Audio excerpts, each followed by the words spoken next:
प्रिय भक्तजनों, आप सभी का हमारे YouTube चैनल पंडित विजय नैलवाल पर हार्दिक स्वागत है। आज मैं आपको आश्विन मास के शुक्ल पक्ष की पापाकोशा एकादशी की कथा का वर्णन करूंगा। आप इस कथा को प्रेम पूर्वक श्रवण करें और इसके पुण्य का लाभ अर्जित करें।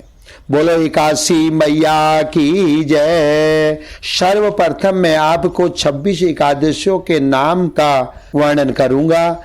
उत्पन्ना एकादशी, मोक्षदा एकादशी, शपला एकादशी, पुत्रदा एकादशी, षटतिला एकादशी, जया एकादशी, विजया एकादशी, आमल की एकादशी, पाप मोचनी एकादशी, कामदा एकादशी, बरूथनी एकादशी, मोहनी एकादशी, अपरा एकादशी, निर्जला एकादशी, योगिनी एकादशी, पद्मा एकादशी, कामिका एकादशी, पुत्रदा एकादशी, अजा एकादशी, परिवर्तनी एकादशी, इंदिरा एकादशी, पापाकोशा एकादशी, रमा एकादशी, हरि प्रबोधनी एकादशी, पद्मनी लौद एकादशी, परमा लौद एकादशी। बोलो एकादशी मैया की जय।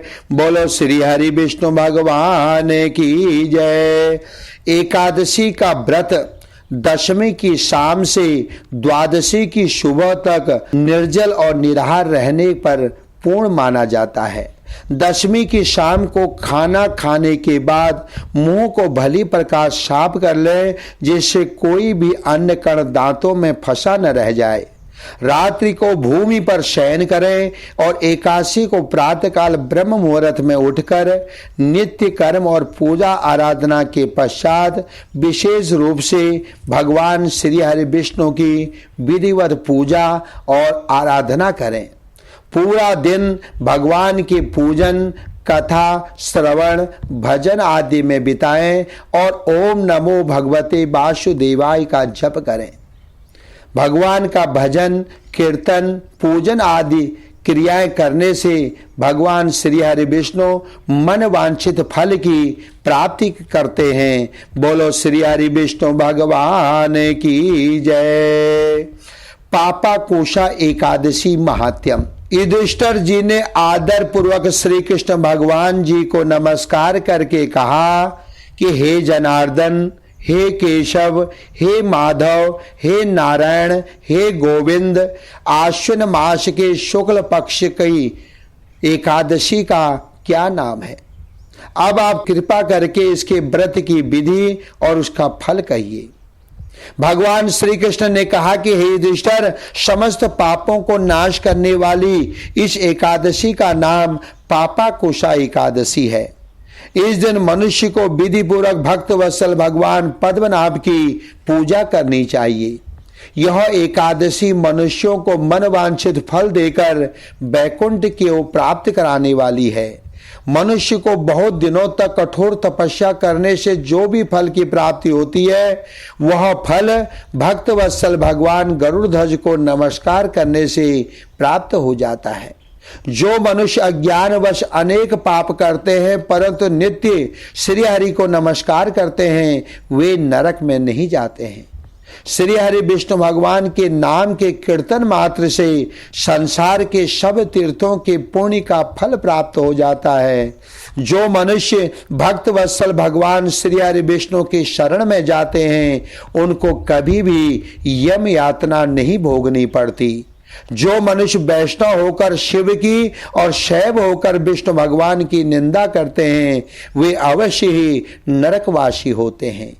सहस्त्रों वाजपेयी यज्ञ और अश्वमेध यज्ञों से जो फल प्राप्त होता है, वह एकादशी के व्रत के 16वें भाग के बराबर भी नहीं होता।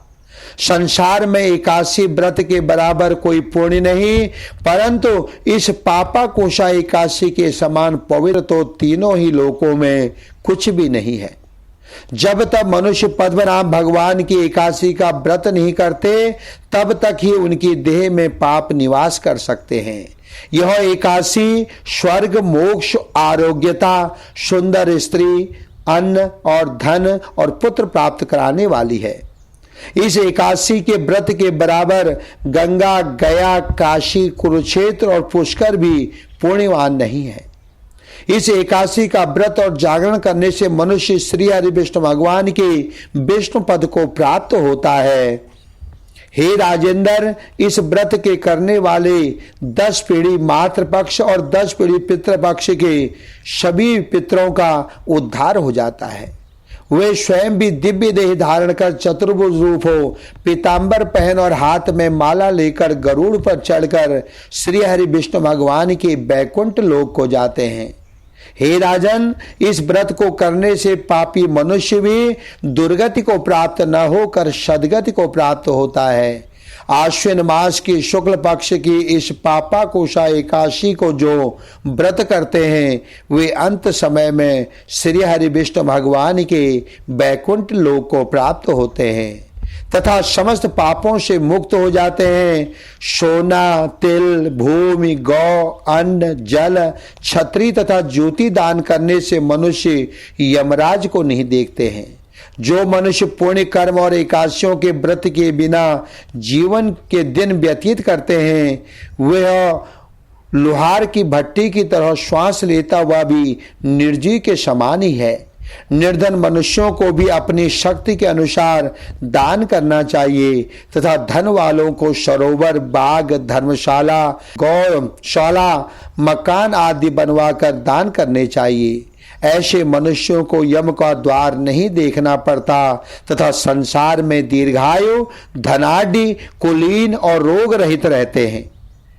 इस कथा का सारांश यह कि धर्म से सद्गति तथा अधर्म से दुर्गति प्राप्ति होती है, इसमें कोई संशय नहीं। हे राजन, जो आपने मुझसे पूछा वह सब मैंने आपको सुनाया और यह इस एकादशी के व्रत के कथा को सुनने मात्र से मनुष्य को बैकुंठ की प्राप्ति होती है।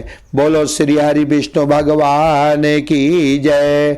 बोलो वृंदावन बांके बिहारी लाल की जय। हे भक्तजनों, अगर आपको मेरी ये कथा पसंद आई तो कृपया मेरे चैनल को सब्सक्राइब करें और बेल आइकन को दबाना न भूलें। बोलो श्री हरि विष्णु भगवान की जय।